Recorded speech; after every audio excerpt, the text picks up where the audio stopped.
மகாநதி அடுத்த வர எபிசோடில் பார்த்தீங்க அப்படின்னா, காவேரி ப்ரெக்னெண்ட்டாக இருக்க விஷயம் தெரிஞ்சு விஜய் வந்து ரொம்பவே சந்தோஷமாக காவேரியை பார்த்துக்கிறாங்க.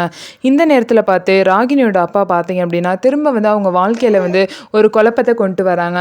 வெண்ணிலாவுக்கும் விஜய்க்கும் கல்யாணம் செஞ்சு வைக்கலாம் அப்படின்னு சொல்லிட்டு ஒரு புதுசாக ஒரு குழப்பத்தை கொண்டு வராங்க. அதே மாதிரி பார்த்தீங்கன்னா, வெண்ணிலாவோட மாமாவையும் வந்து இதுக்கு ஒத்துக்க வச்சிடுறாங்க. இதுக்கப்புறம் ராகினி வந்து ப்ரெஸ்க்கு கால் பண்ணி இந்த மாதிரி நாளைக்கு விஜய்க்கும் வெண்ணிலாவுக்கும் கல்யாணம் அப்படின்னு சொல்லிட்டு சொல்லிடுறாங்க.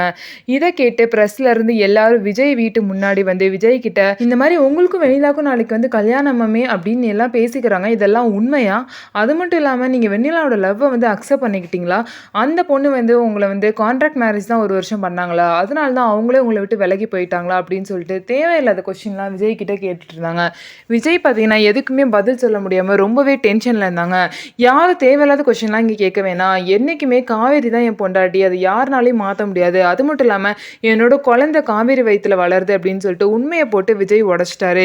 இதை கேட்ட எல்லாருக்கும் பார்த்தீங்கன்னா ஒரே ஷாக்கு. காவேரி வீட்லையும் பார்த்தீங்க அப்படின்னா எல்லாரும் இந்த விஷயத்தை டிவியில் பார்த்துட்டு இருக்காங்க. எல்லாரும் பார்த்தீங்கன்னா ரொம்பவே ஷாக் ஆயிடுறாங்க. இதுக்கப்புறம் காவேரியை விஜய் கூட அனுப்பி வைப்பாங்களா, விஜயை ஏற்றுப்பாங்களா அப்படிங்கிறத பொறுத்து இருந்து பார்க்கலாம். நம்ம வீடியோ உங்களுக்கு பிடிச்சிருந்தா நம்ம வீடியோவை லைக் பண்ணிக்கோங்க. அதுக்கப்புறம் மறக்காமல் நம்மளோட சேனலை சப்ஸ்கிரைப் பண்ணிட்டு பாருங்க.